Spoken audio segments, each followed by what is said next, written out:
नमस्कार, mountain prime न्यूजमा स्वागत छ। म खुशबु दास। नमस्कार, म प्रमिला खतिवडा। सुरुमा अहिलेसम्मका मुख्य समाचार। संसदको हिउँदे अधिवेशन अन्त्य भएसँगै यसको कारणबारे बहस। सभामुखले सरकारलाई असहयोग गरेकाले संसद नै औचित्यहीन बनेको टिप्पणी। कोरोनाका कारण सरकारद्वारा सार्वजनिक गतिविधिमा कडाई। धर्मस्थलमा नित्य पूजा बाहेकका काममा रोक। सार्वजनिक स्थलमा 25 जना भन्दा बढी भेला हुन निषेध। माधव कुमार नेपाल लगायतका नेतालाई स्पष्टीकरण सोध्ने एमाले महाधिवेशन आयोजक कमिटी बैठकको निर्णय। स्पष्टीकरण चित्त बुझ्दो नआएमा आगामी बैठकले कारबाही गर्ने भनाई। लुम्बिनी प्रदेशका मुख्यमन्त्री पोखरेलद्वारा आफू विरुद्ध अविश्वास प्रस्ताव दर्ता भए लगतै मन्त्री परिषद विस्तार। अविश्वास प्रस्तावमा हस्ताक्षर गर्ने जसपाबाट 4 जना मन्त्री नियुक्त। वर्तमान सरकारका कारण प्रजातन्त्रमाथि खतरा आएको कांग्रेसका सभापति देउवाको भनाई। माओवादीले सरकारलाई दिएको सहमति फिर्ता नलिएसम्म नयाँ निर्णय हुन नसक्ने टिप्पणी। इथियोपियाका विभिन्न शहरमा आपतकालीन अवस्थाको घोषणा। हिंसात्मक गतिविधिका साथै लुटपाटका घटना बाहेक इथियोपियाली सरकारको भनाई। र इन्डियन प्रिमियर लिग आइपिएल टी20 क्रिकेटमा चेन्नई सुपर किङ्सको दोस्रो जित। चेन्नईसँग राजस्थान रोयल्स 45 रनले पराजित।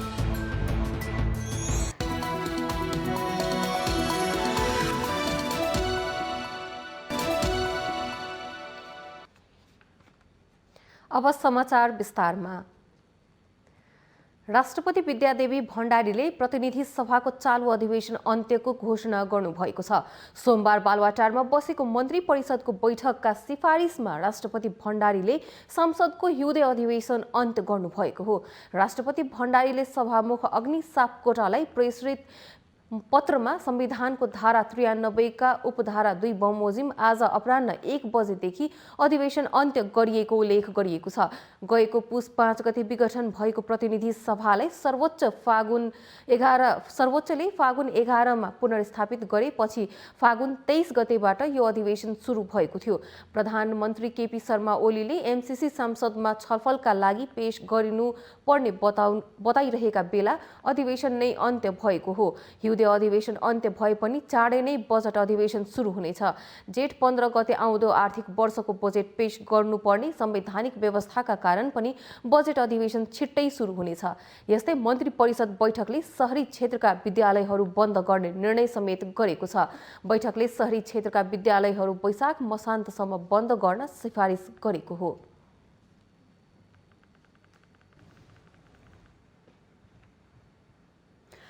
गत फागुन 23 बाट बस्दै आएको प्रतिनिधि सभाको अधिवेशन अन्त्य भएको छ। पछिल्लो समय सरकार र सभामुख बीचको कटुतापूर्ण सम्बन्ध रहँदा सरकारले ल्याएको विधेयक रोकिने क्रम बढेसँगै संसद बिजनेस विहीन बनेको थियो। यस्तोमा संसद चले पनि कुनै औचित्य भने थिएन। सरकार र संसदभित्र रहेका राजनैतिक दलहरू बीचको सेतुका रूपमा रहनुपर्ने सभामुखले सरकारलाई साथ नदिँदा यस्तो अवस्था आएको चर्चा समेत चलिरहेको छ।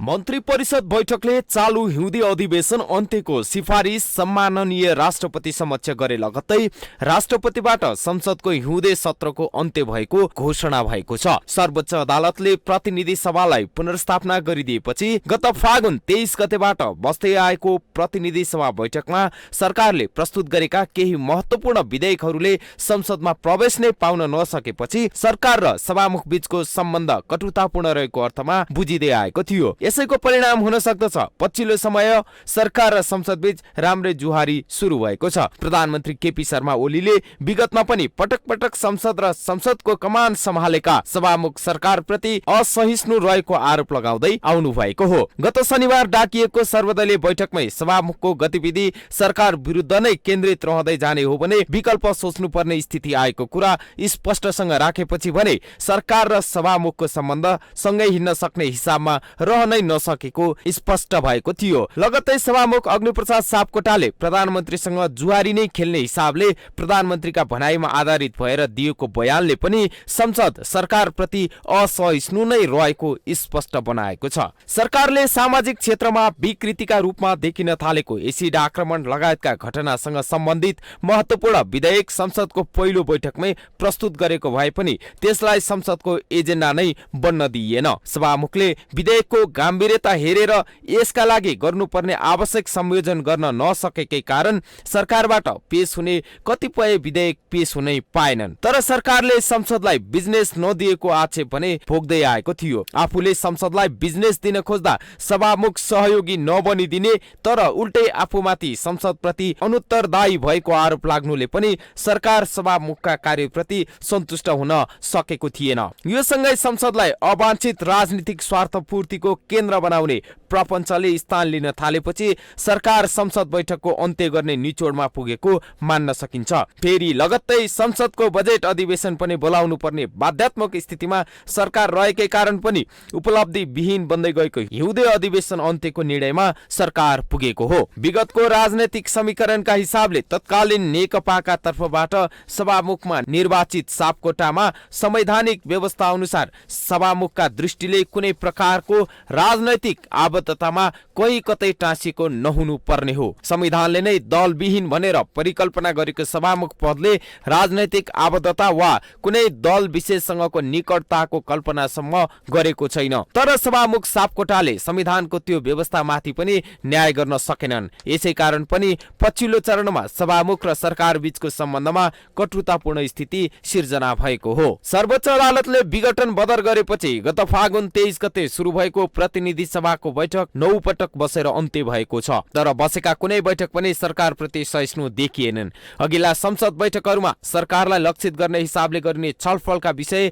संयोजनमा सभामुखले हस्तक्षेपकारी भूमिका निर्वाह गर्दै आएको भए पनि पछिल्ला दिनहरूमा भने संसद बैठकले कुस्तीको अखडाको रूप लिइरहँदा पनि सभामुख तमासी बनेर रमाएका थुप्रै दृष्टान्तहरू पाइएका छन्। वर्तमान केपी ओली शर्मा नेतृत्वको सरकारले विगतमा माओवादी केन्द्र र कांग्रेस सरकारले अगाडि बढाएको अमेरिकी सहयोग अन्तर्गतको मिलेनियम च्यालेन्ज कर्पोरेसन एमसीसी सम्बन्धी एउटा सम्झौतालाई सभामुख समेतले आफ्नो निजी स्वार्थको गुटी बनाएकै कारण पनि सरकारप्रति उनी अनुदार बन्दै गएको देखिएको छ। एमसीसी यति बेला सभामुखका लागि सरकारलाई पेल्ने हतियार मात्रै बनेको हो। उनको अभिष्ट भनेकै वर्तमान नेकपा एमाले सरकारलाई राजनीतिक हिसाबले नै असफल बनाउनु रहेको यसअघि उनले संसद सञ्चालनका क्रममा देखाएका क्रियाकलापले समेत बताइसकेको छ। सभामुखकै कारण यति बेला संघीय संसदको उपाध्यक्षता माथि नै विभिन्न टीका टिप्पणी समेत सुरु भएका छन्। मूलतः संसद सञ्चालनमा देखिएको सभामुखको अपरिपक्व शैलीकै कारण पनि संसदमाथि विभिन्न कोणबाट प्रश्न उठाइएको हो। सभामुखकै यही शैलीका कारण सरकारलाई संसदप्रति बढी उत्तरदायी बनाउने भूमिका समेत यो पदले निर्वाह गर्न सकेको देखिएन। पछिल्लो चरणमा कार्यपालिका र व्यवस्थापिका बीच देखिएको यो कटुतापूर्ण सम्बन्धले संसदीय व्यवस्थाप्रति नै वितृष्णा फैलने खतरा बढाएको छ। सरकार र संसदभित्र रहेका राजनैतिक दलहरू बीचको सेतुका रूपमा रहनुपर्ने सभामुख पद आफै राजनैतिक नाफा नोक्सानमा लागेपछि संसदीय परिपाटी नै धुजा हुने खतरा निम्तन्छ, जसमा यति बेला सभामुख लिप्त देखिएका छन्। आफूले संसदभित्र निभाउनै पर्ने कतिपय विवेक सम्मत भूमिकाबाट समेत सभामुख च्युत भएका छन्। माउन्टेन टेलिभिजन राजनीतिक ब्युरो।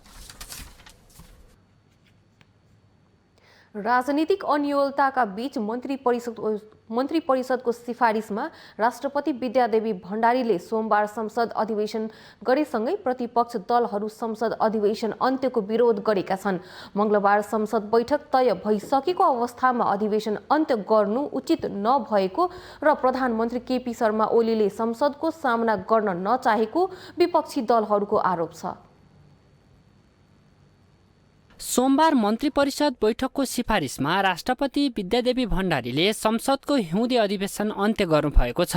सरकारको सिफारिसमा राष्ट्रपतिले अधिवेशन अन्त्य गर्ने र बोलाउने प्रचलन रहे पनि हठात गरिएको संसद अधिवेशन अन्त्यप्रति विपक्षी दलहरू असन्तुष्टि छन्। फागुन 23 गतिदेखि सुरु भएको हिउँदे अधिवेशनले बिजनेस नपाएर प्रभावकारी हुन सकेको थिएन।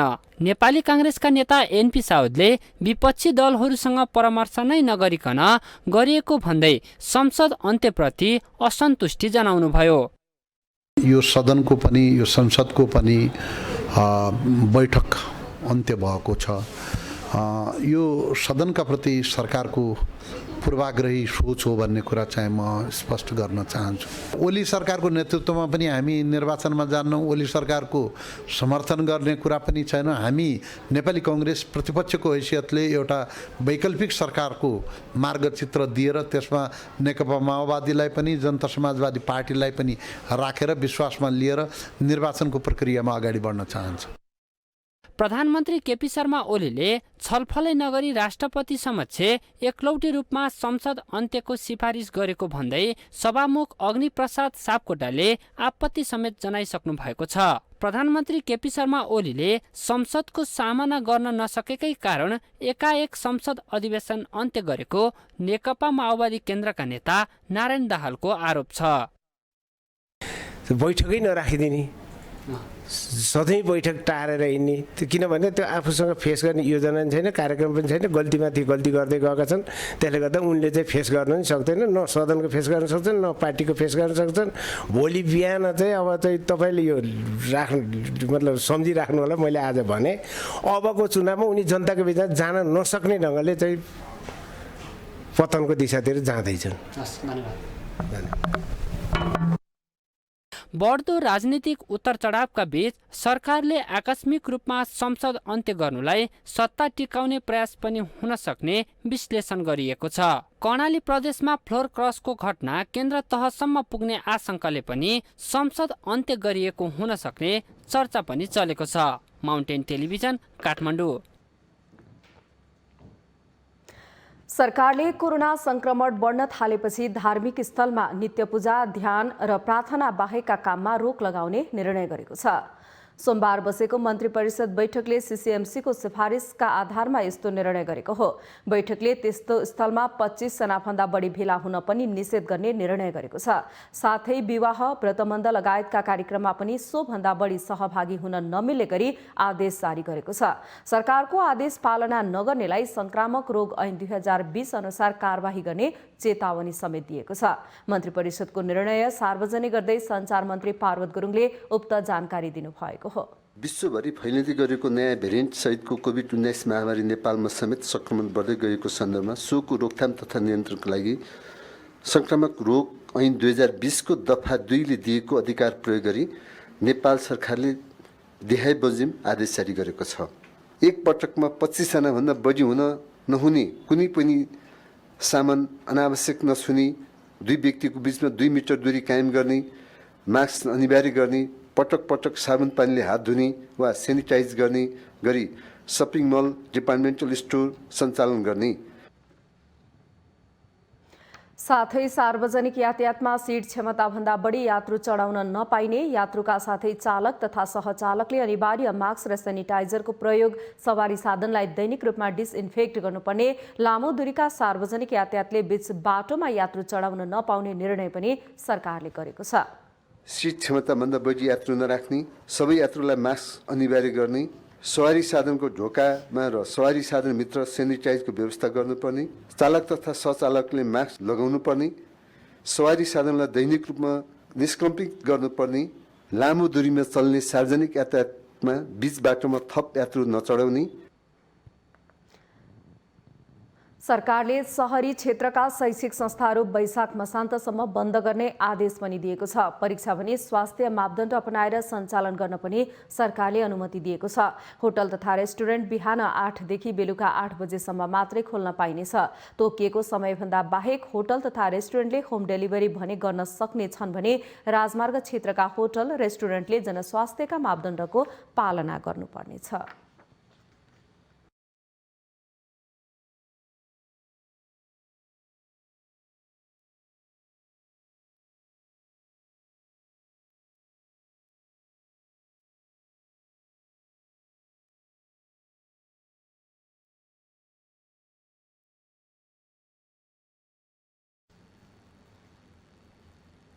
कोरोनाको दोस्रो लहर बढेसँगै विद्यालय बन्द गर्न सबैतिरबाट दबाव आएपछि सरकारले शहरी क्षेत्रका विद्यालय बन्द गर्ने निर्णय गरेको छ। बालबालिकामा जोखिम बढिरहेका बेला सरकारको यो निर्णय सकारात्मक रहेको कतिपयको भनाइ छ भने कतिपय भने सरकारको यो कदमबाट असन्तुष्ट देखिएका छन्।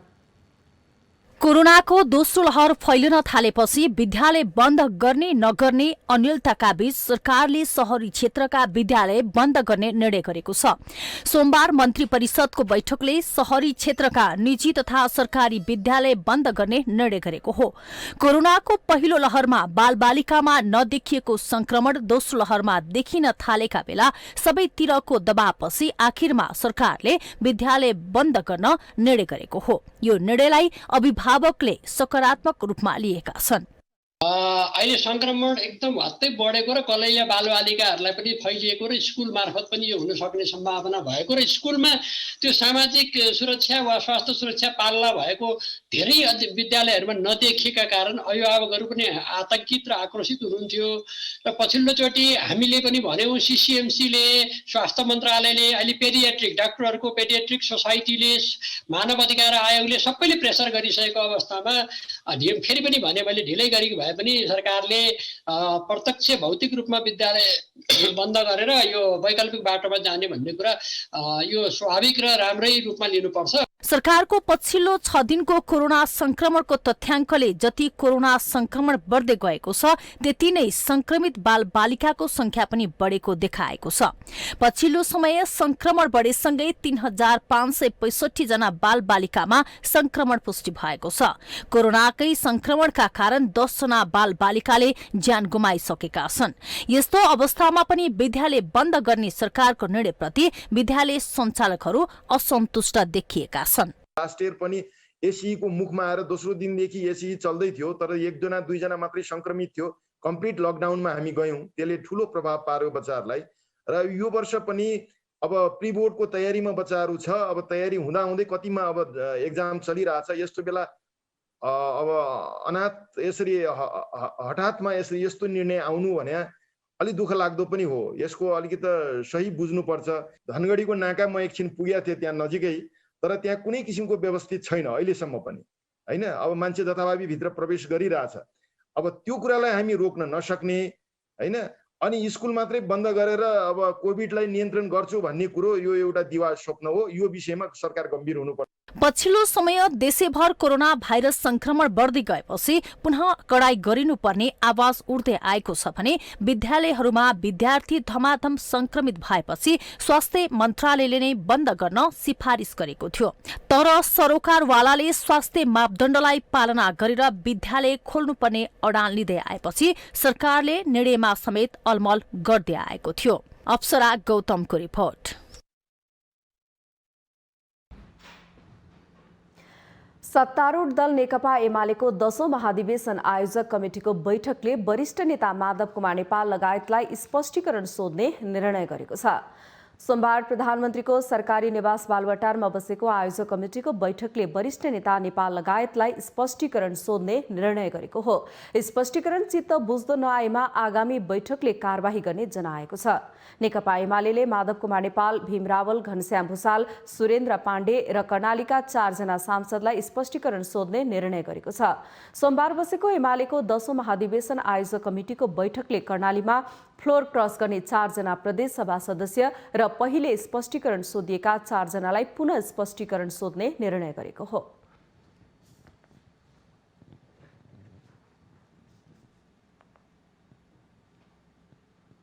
कर्णाली प्रदेशमा फ्लोर क्रस गरेर पार्टी व्हिपको उल्लङ्घन गर्ने 4 जना व्यक्तिहरू, 4 जना प्रदेश सभा सदस्य सहित अस्ति स्पष्टीकरण सोधेर चित्तबुद्ध स्पष्टीकरण नदिनुभएका र हाल निलम्बनमा पर्नुभएका तर कर्णाली प्रदेशमा त्यो ढङ्गको अनुशासनहीन गतिविधि गर्नका निम्ति नेतृत्व गर्नुहुने 4 जना नेताहरूलाई थप 2 दिनको समय राखेर स्पष्टीकरण सोध्ने समेत पनि निर्णय यो बैठकले गरेको छ। माधव कुमार नेपाल, भीम रावल, घनश्याम भुसाल र सुरेन्द्र पाण्डे, प्रकाश ज्वाला र अरू 3 जना साथीहरू, अमर थापा, कुर्मराज साई र नन्दन सिंह बुढा।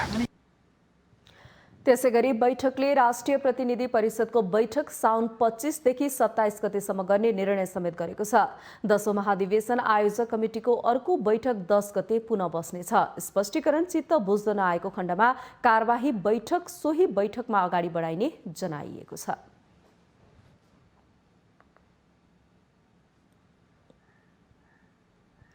माउन्टेन प्राइम न्यूजमा पालो भएको छ विश्रामको।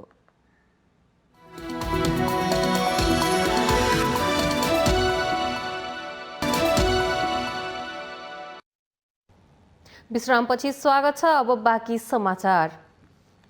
लुम्बिनी प्रदेशका मुख्यमन्त्री शंकर पोखरेलले आफू विरुद्ध अविश्वास प्रस्ताव दर्ता भएको 4 घण्टाभित्रै मन्त्री परिषद विस्तार र हेरफेर गर्नुभएको छ। मुख्यमन्त्री पोखरेलले अविश्वास प्रस्तावमा हस्ताक्षर गर्ने जनता समाजवादी पार्टीका 5 मध्ये 3 र हस्ताक्षर नगर्ने 1 जनालाई मन्त्री नियुक्त गर्नुभएको हो। नवनियुक्त 4 मन्त्रीले सोमबार नै प्रदेश प्रमुख धर्मनाथ यादव समक्ष पद तथा गोपनीयताको शपथ ग्रहण गरेका छन्। मुख्यमन्त्री पोखरेलले जसपाका सन्तोष कुमार पाण्डेले भौतिक पूर्वाधार विकास मन्त्रालय, विजय बहादुर यादवले भूमि व्यवस्था कृषि तथा सहकारी मन्त्रालय, कल्पना पाण्डेले शिक्षा तथा सामाजिक विकास मन्त्रालय र सुमन शर्मा रायमाझीले भौतिक पूर्वाधार विकास राज्य मन्त्रालयमा नियुक्त गर्नुभएको हो। अविश्वासको प्रस्तावमा पाण्डे, यादव र रायमाझीको हस्ताक्षर रहेको बताइएको छ भने कल्पना पाण्डेले अविश्वास प्रस्तावमा हस्ताक्षर गर्नुभएको छैन। मन्त्री परिषद विस्तारसँगै मुख्यमन्त्री पोखरेलले बहालवाला मन्त्रीको जिम्मेवारी पनि हेरफेर गर्नुभएको छ। प्रदेशका 7 मन्त्रालय फुटाएर 8 मन्त्रालय बनाएको छ।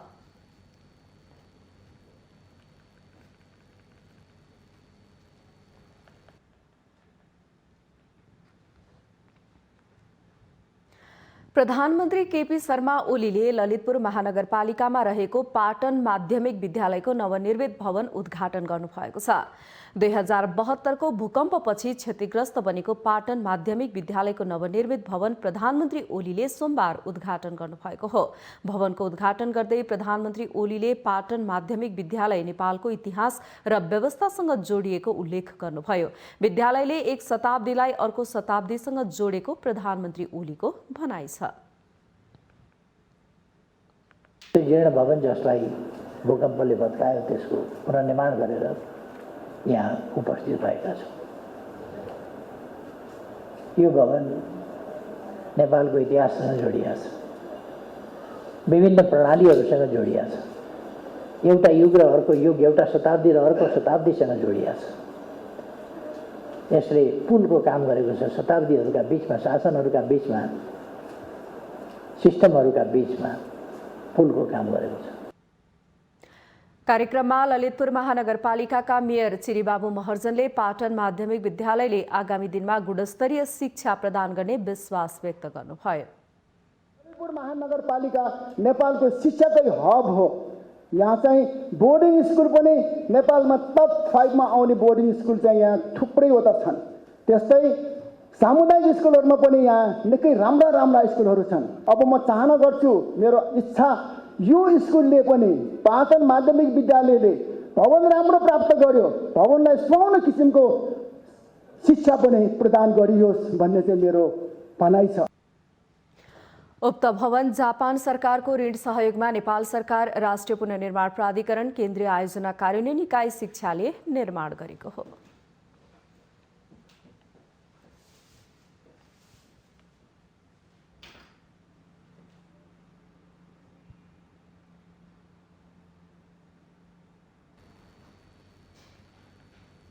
नेपाली कांग्रेसका सभापति शेरबहादुर देउवाले ओली सरकारका कारण प्रजातन्त्रमाथि खतरा आएको आरोप लगाउनु भएको छ।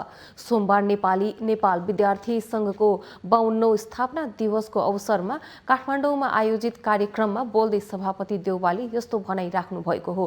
प्रधानमन्त्री केपी शर्मा ओली सरकारले राजनीतिक हथकण्डा अपनाएर नियन्त्रण गर्न खोजेको उहाँको भनाइ छ। यसले गर्दा नेपालमा धेरै ठूलो चुनौती आएको बताउँदै आफूले ओली सरकारको सरकारको विकल्प खोजेको, तर नेकपा माओवादी केन्द्रले सरकारलाई दिएको सहमति फिर्ता नलिएसम्म आफूले केही भन्न नसक्ने उहाँले बताउनु भएको छ। कार्यक्रममा बोल्दै सभापति देउवाले प्रधानमन्त्री केपी शर्मा ओलीलाई भारतको शरणमा परेको आरोप समेत लगाउनुभयो। हिजोको दिनमा राष्ट्रवादी बनेर देखाएको, तर अहिलेको अवस्था ओली राष्ट्रवादी नभएर अवसरवादी भएको उहाँको आरोप छ। भारत विरुद्ध नाराबाट जितेको ओली अहिले भारतको टाङ पनि छिर्न सकेको छ। कहाँ छ राष्ट्रवाद? त्यस कारण चाहिँ यिनीहरू राष्ट्रवाद पनि होइनन्, के होइन। यिनीहरू चाहिँ खालि एउटा चाहिँ अपर्चुनिस्ट हुँदैन। त्यस कारण चाहिँ हेर्दै जाउँ परिस्थिति। कार्यक्रममा देउवाले राष्ट्र प्रजातन्त्र ठूलो विषय भएकोले आफूहरू यही अनुसार अघि बढ्नु पर्नेमा जोड दिनुभयो।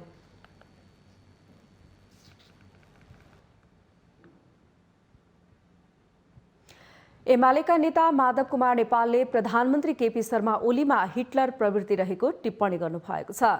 नेपाल पत्रकार महासंघ काठमाडौँ शाखाले नवनिर्वाचित कार्य समितिलाई पदस्थापन तथा बधाई दिन सोमबार काठमाडौँमा आयोजना गरेको कार्यक्रममा नेता नेपालले पार्टी अध्यक्ष ओलीमा हिटलर प्रवृत्ति रहेको टिप्पणी गर्नुभएको हो। यस्तै प्रधानमन्त्री ओलीले केही खास मान्छेहरूलाई किनेर भजन मण्डली बनाएको नेता नेपालको आरोप छ। नेता नेपालले प्रधानमन्त्री ओलीले संसदलाई नै घाँडो ठानेको, आफूले दिएको आदेश पालना नहुँदा पार्टीलाई नै भत्काइदिने कोसिस गरेको आरोप पनि लगाउनुभयो। तर नेपाली जनतामा सामना गर्ने क्षमता रहेकाले अन्त्यमा गलत प्रवृत्तिको हार हुने पनि उहाँले दावी गर्नुभयो।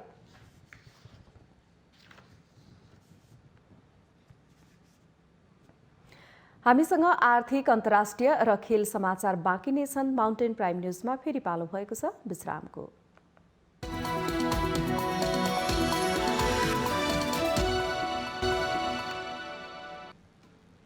विश्रामपछि स्वागत छ। अब बाँकी समाचार।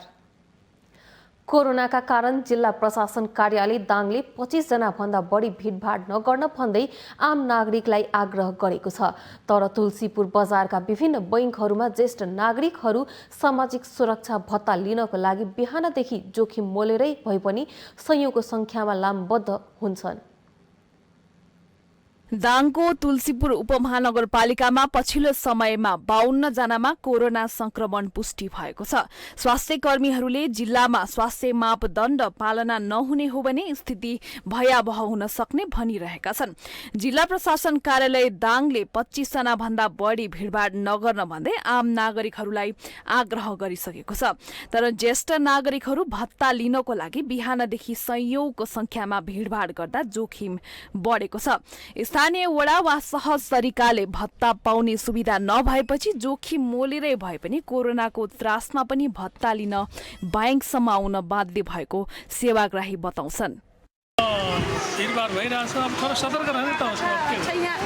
तर पनि यहाँ त बैंकमा त लाइन धेरै छ नि।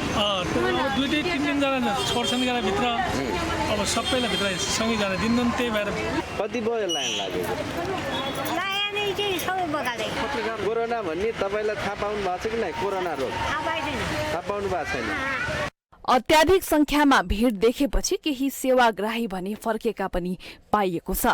एक्टिभिटी छ, भिड यस्तो भिडमा चाहिँ बस्न ठिक भएन भनेर म त फर्केर आएँ। सहज भन्ने कुरा त अब दूरी कायम गरेपछि हिँडेको र दूरी कायम छैन। ज्येष्ठ नागरिकहरूलाई बैंकहरूबाट भन्दा वडाबाट पैसा दिने व्यवस्था गर्नुपर्ने स्थानीयहरूको भनाइ छ। चेतनाको कमीले गर्दाखेरि वयोवृद्धहरूले यसरी भिडभाड गर्नुभएको छ। सकभर सकेसम्म उहाँहरूलाई चेतना वृद्धि गर्नु पर्यो। यदि त्यो पनि हुँदैन भने गाउँघरमा नै यो सेवा उपलब्ध गराइदिनु पर्यो। जहाँ भिड त्यहाँ कोभिडको यो अवस्थामा सकेसम्म भिडभाड हुन दिनु हुँदैन। वृद्ध वृद्धालाई हुनै सक्ने उच्च जोखिमलाई ध्यानमा राखी स्थानीय तहले वैकल्पिक व्यवस्था मिलाउनु पर्ने देखिन्छ। माउन्टेन समाचारको लागि दाङ सहकर्मी विकास डाङ्गीको रिपोर्ट। सर्वोच्च अदालतले देशैभर सार्वजनिक अपराध बाहेकका मुद्दा मेलमिलाप पद्धतिबाट मिलान गर्ने गरी विभिन्न कार्यक्रम ल्याए पनि बागलुङमा भने ती कार्यक्रम सञ्चालन प्रभावकारी हुन सकेको छैन। अदालतमा आएका मुद्दा मेलमिलाप मार्फत टुङ्ग्याउने दर बढाउने सर्वोच्चको योजनामाथि बिचौलिया हावी भएपछि कार्यक्रम सञ्चालनमा समस्या आएको हो।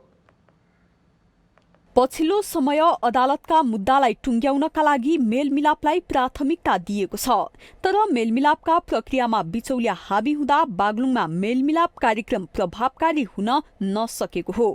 सर्वोच्च अदालतले बागलुङमा आयोजना गरेको कानून व्यवसायी र मेलमिलापकर्ता बीच नेपालको मेलमिलाप पद्धतिको सुधारका विषयमा अन्तर्क्रियामा बोल्ने सरोकारवालाले बिचौलियाका कारण मेलमिलाप हुने खालका मुद्दा समेत अदालत पुग्ने गरेको बताएका छन्। मेलमिलापकर्ताले मेलमिलाप गराउन सक्ने वातावरण छैन। त्यहाँ पनि पक्षहरू बीच मिलेमतो छुट्टा छुट्टै गतिविधिहरू धन्दाहरू चलिरहेको देखिन्छ। हामी देखिरहेका छौँ अनि हामी फोन गरेर बोलाउँछौँ, आउँछ आउँछ आउँछ पर्खन्छौँ, आएको अवस्था छैन। पछि त्यहीबाट कता गायब हुन्छ अनि पछि दोस्रो चरणमा फोन गरेर बोलाउँदाखेरि म त आउन सकिनँ भन्छ। किन भन्दा उसले त्यो कारणै भन्दैन कि त्यसरी नमिलेर अलपत्र परेका यो मेलमिलापमा गएका मुद्दाहरू पनि मेरो एउटा अनुभवमा खड्किएको विषय हो र मैले भएको विषय पनि हो। यसै सन्दर्भमा बागलुङ जिल्लामा यस्ता अन्य मेलमिलापकर्ताहरूबाट पनि भइरहेको अवस्था छ। फौजदारी मुद्दा मेलमिलाप गराउन नमिल्ने भए पनि बलात्कार जस्ता जघन्य घटना भने जबरजस्ती गाउँमै मिलाउने गरी बिचौलियाले चलखेल गर्दा पीडितले न्याय पाउन सकिरहेका छैनन्। मेलमिलापका क्रममा मेलमिलापकर्ता र मुद्दाका दुई पक्ष बीच कुराकानी हुने गरेको र सो कुराकानीका क्रममा न्यायाधीशलाई राख्ने कि नराख्ने भन्ने बारे नेपालमा अहिलेसम्म बहस जारी रहेको सरोकारवालाहरूको भनाइ छ। लगाउन सकियोस् भन्ने हिसाबले मेलमिलापकर्ताहरू सूचीकृत गरिएको छ। ती मेलमिलापकर्ताहरूले अब चाहिँ ती मुद्दाका पार्टीहरूलाई समन्वय गर्नुहुन्छ, सहजकर्ताहरू गरिरहेको छ। अदालतमा आएका मुद्दाहरू मेलमिलापका पक्षहरू मुद्दाका पक्षहरूले आफैले पनि चाहिँ त्यो इनिसिएसन लिएर मेलमिलापको प्रक्रियामा लान सकिन्छ। अर्को कुरा अदालत आफैले पनि न्यायाधीशहरूले आदेश गरेर रजिस्ट्रारले सिलेक्टरले आदेश गरेर पनि चाहिँ मेलमिलाप गराउन सकिन्छ। नेपालमा 96 मेलमिलाप केन्द्र र 1944 जना सूचीकृत मेलमिलापकर्ता मार्फत कुल मुद्दाको 20% छिनोफानो हुने गरेको छ। बागलुङका 10वटै पालिकाको न्यायिक समितिमा आउने मुद्दा मेलमिलाप मार्फत टुङ्ग्याउने गरिएका छन्। जग्गाको विवाद सम्बन्धी बढी छ भने अहिले 17-18वटा मुद्दा परिसकेको अवस्था छ र लेनदेन र जग्गा सम्बन्धी खाना बस्नु नदिएको यस्ता मुद्दा पर्याप्त रूपमा आउँछन्। हामीले अहिले 4वटा मुद्दा उसमा सक्यो, अरू सबै हामी मिलाबद्धको माध्यमबाट टुङ्गाएर अगाडि बढायौँ। तामिलमा छ जग्गा विवाद छ। सबभन्दा पहिले सबभर वार्डले मिलाउन प्रयत्न गर्छौँ। वार्डले सकेन भने न्यायिक समितिमा आउँछ। अहिले फेरि कस्तो मुद्दाहरू छ भने जिल्ला प्रशासनमा परेका मुद्दा पनि जिल्ला प्रशासनले सिधै न्यायिक समितिमा पठाएको अवस्था छ।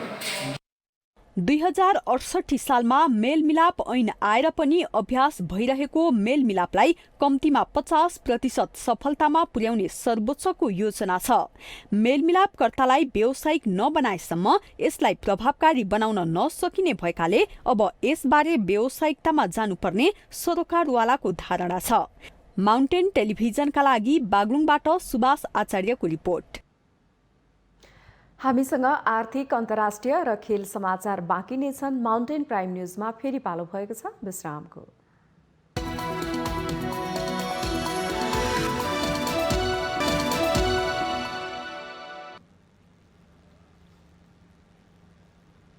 विश्रामपछि स्वागत छ। अब पालो आर्थिक समाचारको। उदयपुरको बेलका नगरपालिका स्थित भुटिया दह पर्यटकीय गन्तव्यको रूपमा प्रख्यात हुँदै गएको छ। दहको पर्यटन प्रवर्धनका लागि बहुवर्षीय योजना स्वीकृत भएसँगै नगरमै प्रख्यात पर्यटकीय स्थल निर्माण कार्य अघि बढेको छ। पर्यटकीय क्षेत्रको रूपमा परिचित हुँदै गइरहेको भुतिया दहलाई संरक्षण गर्ने काम अघि बढेको छ। संस्कृति पर्यटन तथा नागरिक उड्डयन मन्त्रालयले प्रस्तावित बहुवर्षीय योजनामा 6.5 करोड़ रकमको स्वीकृति दिएपछि उदयपुरको बेलका नगरपालिका स्थित भुतिया दहको निर्माण कार्य अघि बढेको हो। योजना अन्तर्गत 65% नेपाल सरकारको र 35% स्थानीय सरकारको लागत रहेको छ।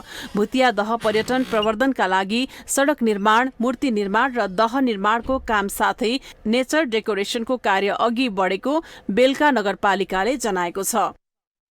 भुतिया दह पर्यटन प्रवर्धन कार्यक्रम भनेर बेलका नगरपालिकाले संघीय पर्यटन मन्त्रालयमा चाहिँ परियोजना प्रस्ताव दर्ता गरेकोमा अहिले 6.5 करोडको चाहिँ बहुवर्षीय योजना स्वीकृति भएको छ र त्यसमा 65% चाहिँ नेपाल सरकारको र 35% चाहिँ स्थानीय सरकारको लागत सहभागितामा हुने यो कार्यक्रम हो। नगरको वडा नम्बर 5 मा रहेको भुतिया दह आन्तरिक पर्यटकको महत्वपूर्ण स्थान मानिन्छ।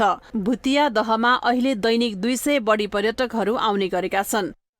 भुतिया दह अहिले बेलका नगरपालिका वार्ड नम्बर 5 मा पर्छ। यो चाहिँ विगत 8-10 वर्षदेखि अलिक बेलकाकै परिचित ठाउँमा छ। यहाँ चाहिँ विभिन्न ठाउँबाट दिनहुँ 200-300 मान्छेहरू पौडी खेल्न आउनुहुन्छ। विशेष मात्रामा गर्मीको सिजनमा धेरै मान्छेहरू यहाँ पौडी खेल्न चाहिँ आउनुहुन्छ। एकदम रमाइलो ठाउँ छ। यो भुतिया दह भन्ने चाहिँ पौडी खेल्नलाई एकदमै राम्रो छ, स्विमिङ गर्नलाई, डाइभ हान्नलाई। त्यहाँ अग्लो ढुङ्गा पत्थरहरू छ, माथिबाट सट्ट डाइभ हान्दाखेरि भिन्दै एकदम छुट्टै किसिमको एउटा मजा रमाइलो आउँछ कि। करिब 10 मिटरको झरना रहेको सो स्थलमा विशेष गरी स्विमिङ, दृश्यावलोकन, पिकनिक लगायतका लागि पर्यटकहरू जाने गरेका छन्। पर्यटन प्रवर्धन पश्चात यो स्थल नगरकै प्रख्यात पर्यटकीय स्थलका रूपमा स्थापित हुने बताइएको छ। भुतिया दहको संरक्षण र प्रवर्धनले नगरपालिकाको पर्यटन विकासमा महत्वपूर्ण टेवा पुग्ने देखिन्छ। माउन्टेन टेलिभिजनका लागि उदयपुरबाट Suman खतेउडाको report.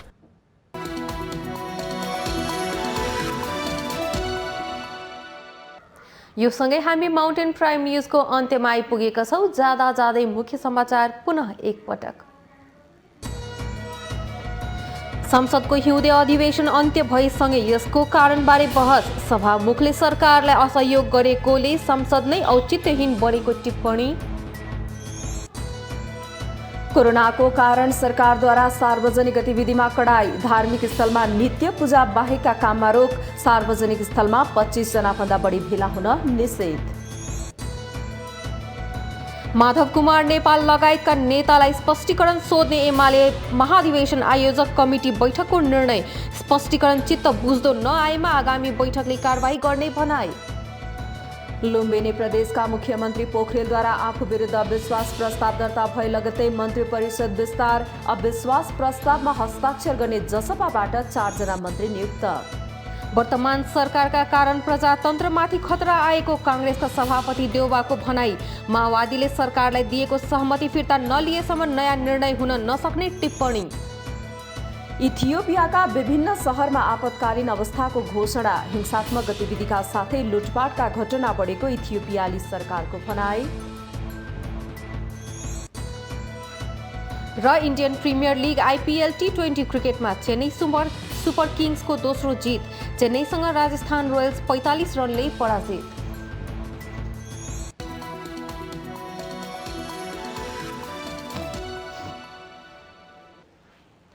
Mountain prime news अहिलेलाई यति नै। सत्य, तथ्य र निष्पक्ष समाचारको लागि हेर्दै रहनुहोला माउन्टेन टेलिभिजन। नमस्कार।